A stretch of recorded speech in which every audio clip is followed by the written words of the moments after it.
Hello everyone, আসসালামু আলাইকুম। সবাই কেমন আছেন? আশা করি সবাই ভালো আছেন।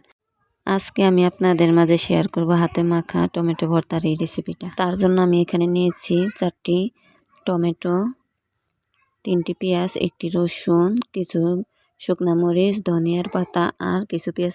কড়াইতে তেলটা গরম করে নিছি। এবার দিয়ে দেব কেটে রাখা টমেটোর পিসগুলো। সবগুলা টমেটো দিয়ে দেওয়ার পর চুলায় জালটা একটু কম রাখবো যাতে টমেটোগুলো ভালোভাবে সিদ্ধ হয়।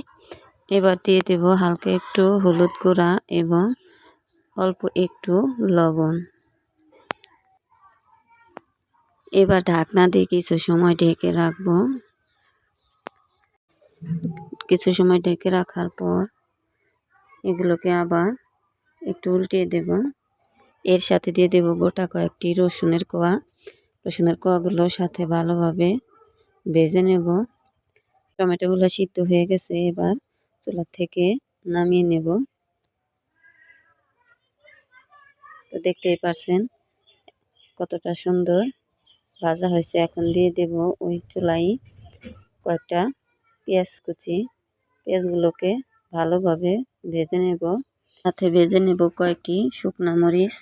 আর এই ভর্তাটা এভাবে করলে খেতে কিন্তু অসাধারণ হয়। অসাধারণ এই ভর্তাটা একবার খেলে আপনার মুখে সারা জীবন লেগে থাকবে। গরম ভাতের সাথে খেতে কিন্তু মাশাআল্লাহ। এবার আমি মরিচগুলো ভালোভাবে মথে নেব।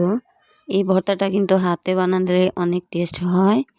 তো এবার দিয়ে দেব পেঁয়াজ ভাজা আর রসুন ভাজা। তো এইগুলো দিয়ে ভালোভাবে মথে নেব।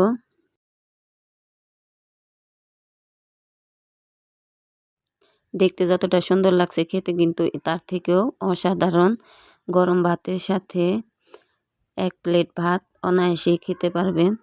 তো এই ভর্তাটা যারা খেয়েছে তারাই জানে যে কতটা অসাধারণ। যারা এই ভর্তাটা খাননি তারা অবশ্যই একবার বানিয়ে দেখবেন, সারা জীবন ভুলতে পারবে না এমন রেসিপি। এটার স্বাদ আপনাকে বারবার খেতে বাধ্য করবে।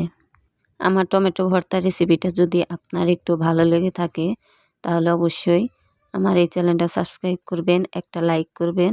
ভিডিওটা শেষ পর্যন্ত দেখার জন্য অসংখ্য ধন্যবাদ। আজ এ পর্যন্তই, দেখা হবে আবার নতুন কোনো ভিডিওতে। ততক্ষণ সবাই ভালো থাকবেন, সুস্থ থাকবেন। আল্লাহ হাফেজ।